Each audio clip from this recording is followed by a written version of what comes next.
Selamat bertemu kembali dalam BKSN yang keempat di pertemuan ini, yaitu mengenai Yesus sahabat bagi mereka yang bertobat. Sebelum kita memulai, marilah kita buka dahulu dengan lagu pembukaan.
Dalam nama Bapa dan Putra dan Roh Kudus, amin. Tuhan beserta kita, sekarang dan selama-lamanya. Saudara-saudari yang terkasih dalam Kristus, dalam pertemuan keempat dan terakhir ini, kita diajak untuk mendalami, merenungkan, dan mencari pesan dari perikop dalam kitab Wahyu, yaitu Wahyu 3 ayat 14 sampai dengan 22, yang memuat surat Yohanes kepada jemaat di Laodikia. Surat ini kurang lebih relevan dengan situasi gereja dan masyarakat sekarang ini. Marilah kita berdoa. Allah Bapa di dalam surga, kami bersyukur kepadamu karena Engkau telah menuntun dan menggerakkan hati kami untuk merenungkan sabdamu. Bukalah hati dan pikiran kami, agar kami mampu memahami sabdamu yang Engkau sampaikan melalui bacaan dari kitab Wahyu pada pertemuan ini. Tuntunlah kami dalam merenungkan dan berbagi pengalaman agar semangat iman dinyalakan kembali di masa yang sulit karena pandemi ini. Kami mohonkan ini dalam nama Yesus Kristus, Tuhan dan pengantara kami, yang hidup dan berkuasa bersama Dikau dan Roh Kudus, kini dan sepanjang segala masa. Amin. Pendalaman Kitab Suci, Wahyu 3 ayat 14 sampai dengan 22. Dan tuliskanlah kepada malaikat jemaat di Laodikia. Inilah firman dari Amin, saksi yang setia dan benar. Permulaan dari ciptaan Allah. Aku tahu segala pekerjaanmu, engkau tidak dingin dan tidak panas. Alangkah baiknya jika engkau dingin atau panas. Jadi karena engkau suam-suam kuku dan tidak dingin atau panas, aku akan memuntahkan engkau dari mulutku. Karena engkau berkata, aku kaya dan aku telah memperkayakan diriku dan aku tidak kekurangan apa-apa. Dan karena engkau tidak tahu bahwa engkau melarat dan malang, miskin, buta, dan telanjang, maka aku menasehatkan engkau supaya engkau membeli dariku emas yang telah dimurnikan dalam api, agar engkau menjadi kaya, dan juga pakaian putih supaya engkau memakainya, agar jangan kelihatan ketelanjanganmu yang memalukan, dan lagi minyak untuk melumas matamu supaya engkau dapat melihat. Barang siapa kukasihi, ia kutegur dan kuhajar. Sebab itu, relakanlah hatimu dan bertobatlah. Lihat, aku berdiri di muka pintu dan mengetuk. Jika ada orang yang mendengar suaraku dan membuka pintu itu, aku akan masuk mendapatkannya, dan aku makan bersama-sama dengan dia, dan ia bersama-sama dengan aku. Barang siapa menang, akan kedudukan bersama-sama dengan aku di atas tahtaku, sebagaimana aku telah menang dan duduk bersama-sama dengan Bapakku di atas tahtanya. Siapa yang bertelinga, hendaklah ia mendengarkan apa yang dikatakan Roh kepada jemaat-jemaat. Demikianlah sabda Tuhan. Syukur kepada Allah. Di sini ada 4 pendalaman teks kitab suci. Yang pertama, apa arti sebutan dan gelar Yesus Kristus sebagai Amin, saksi yang setia dan benar? Pendalaman kitab suci yang pertama ini mengisahkan bahwa Yesus Kristus sebagai Amin, saksi yang setia dan benar itu merupakan kata standar. Kata Amin dipakai oleh orang Yahudi untuk mengakui kebenaran dari apa yang dikatakan oleh orang lain. Lalu, mengenai ungkapan saksi yang setia dan benar, itu menegaskan kata amin sebelumnya. Dengan menyebutkan diri kita amin, saksi yang setia dan benar, Yesus menegaskan bahwa sabdanya sungguh-sungguh benar ada, benar-benar nyata dan selalu dipercayakan. Pertanyaan yang kedua, apa yang dicelah oleh Yesus dari jemaat di Laodikia? Nah, mengenai pertanyaan yang nomor 2 ini, apa yang dicelah oleh Yesus? Itu karena kurang bersemangat dalam hidup rohani dan puas dengan prestasi diri mereka sendiri.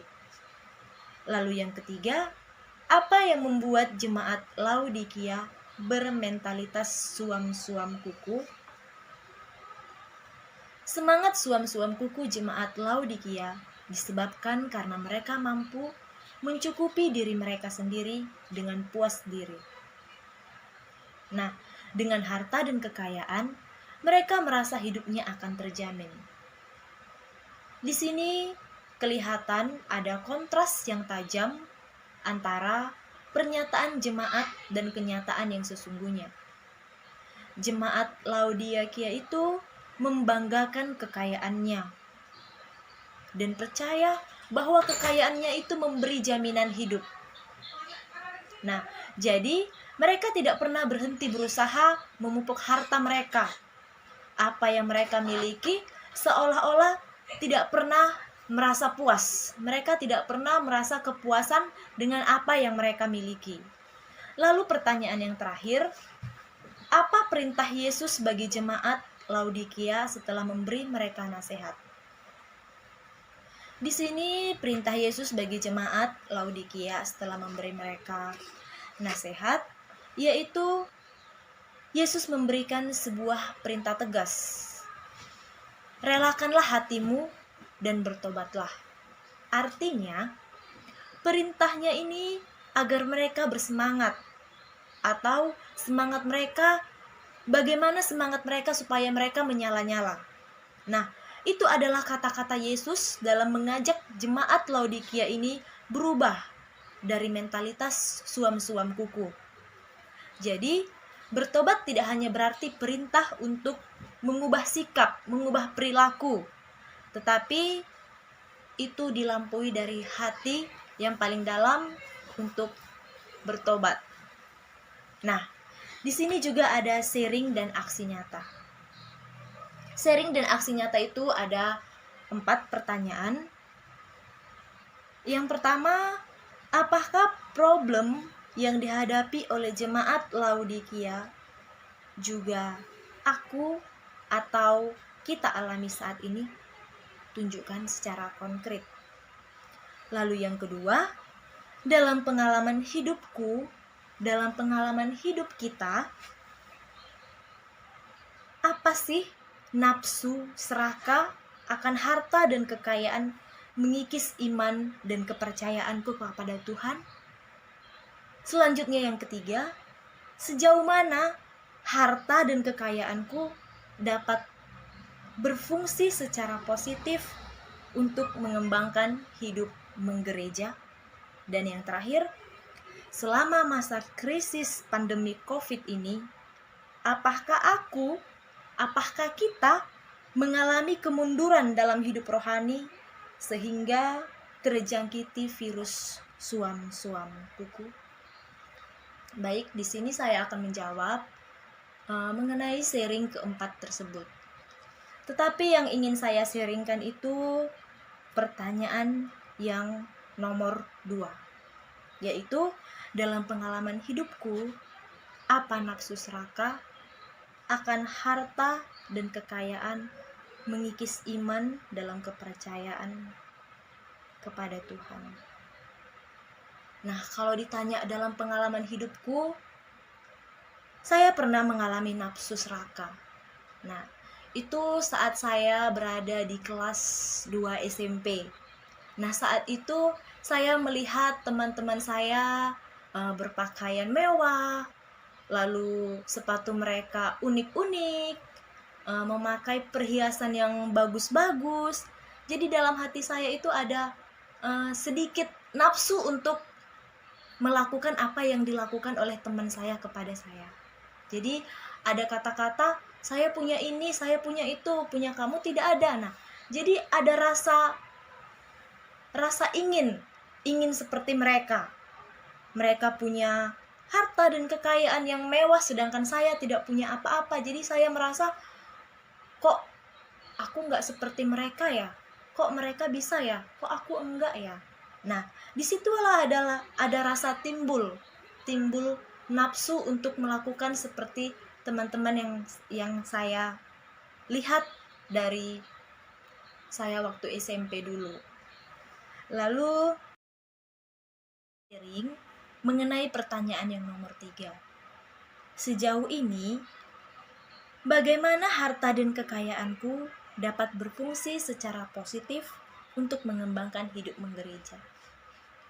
Kalau ditanya mengenai harta dan kekayaan itu, misalnya menyisihkan sedikit uang atau menyisihkan sedikit tabungan untuk persembahan dalam misa di gereja setiap hari Minggu. Itu adalah salah satu contoh dalam mengembangkan hidup menggereja dalam kehidupan saya sehari-hari yang bisa saya lakukan. Selain itu juga, harta dan kekayaan yang aku punya bisa aku berikan kepada orang-orang yang kurang mampu. Misalnya kepada anak-anak yatim piatu, kepada anak-anak yang mempunyai keterbatasan, yang tidak mempunyai kaki, tangan, atau bisa dikatakan tunanetra, tunarungu, dan lain sebagainya. Nah, disitulah harta dan kekayaanku dapat berfungsi secara positif dalam kehidupan menggereja. Lalu pertanyaan yang nomor 4, selama masa krisis karena pandemi COVID ini, apakah aku mengalami kemunduran dalam hidup rohani sehingga terjangkiti virus suam-suam kuku? Untuk saat ini, puji Tuhan tidak. Karena apa yang saya lakukan di masa pandemi ini, saya lakukan dengan tulus hati. Terutama setiap minggu mengikuti acara misa. Setiap Sabtu sekali seminggu saya mengikuti acara kerohanian, yaitu kumpulan orang muda Katolik, untuk tetap selalu beribadah dalam lingkungan rumah. Walaupun masa pandemi, tetapi orang muda Katolik di daerah saya tetap melakukan kehidupan rohani di masing-masing tempat tinggal. Tetapi di lingkungan lain saya memang kurang tahu, tetapi banyak sekali orang-orang saat ini memang mengalami kemunduran dalam hidup rohani. Karena mereka merasa karena masa pandemi ini banyak sekali yang terkena virus corona, sehingga ada niat untuk tidak mengikuti acara misa dulu. Acara misanya ditunda dan diikuti di dalam rumah secara misa online. Baik, sekian sharing saya. Di sini saya akan lanjutkan mengenai doa umat. Marilah kita berdoa. Allah Bapa yang penuh cinta kasih, terima kasih Bapa buat berkat dan kasih anugerah yang saat ini kami masih bisa terima. Terutama harta dan kekayaan yang kami punya sampai saat ini masih kami gunakan secara baik dan masih kami gunakan untuk kebutuhan hidup kami serta orang-orang yang jauh maupun dekat dengan kami, terutama untukmu dan untuk keluarga-keluarga kami. Ya Bapa, apapun yang kami lakukan, mulai dari hal yang kecil, hal yang sederhana, hingga hal yang besar, Engkau tuntunlah kami untuk tetap mempermudah hidup orang-orang, terutama untuk orang-orang yang kurang mampu. Kami mohon, kabulkanlah doa kami. Marilah kita satukan doa-doa permohonan kita dengan doa yang diajarkan Yesus Kristus kepada kita. Bapa kami yang ada di surga, dimuliakanlah namamu, datanglah kerajaanmu, jadilah kehendakmu di atas bumi seperti di dalam surga. Berilah kami rezeki pada hari ini, dan ampunilah kesalahan kami, seperti kami pun mengampuni yang bersalah kepada kami, dan janganlah masukkan kami ke dalam pencobaan, tetapi bebaskanlah kami dari yang jahat. Amin. Marilah kita berdoa. Allah Bapa, sumber kasih sejati, puji syukur kepadamu, karena Engkau telah membuka hati dan pikiran kami dalam pertemuan keempat ini. Tuntunlah kami dengan kebijaksanaan-Mu, agar kami mampu mendengar Engkau yang mengetuk pintu lewat sabda-Mu, dan mampukanlah kami untuk melakukan pertobatan secara terus-menerus.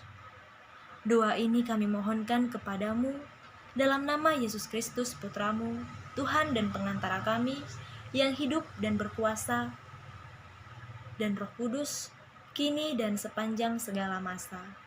Amin. Marilah kita mohon berkat Tuhan. Semoga Tuhan beserta kita, sekarang dan selama-lamanya. Semoga kita sekalian dilimpahkan berkat Allah yang Maha Kuasa, dalam nama Bapa dan Putra dan Roh Kudus. Amin. Terima kasih.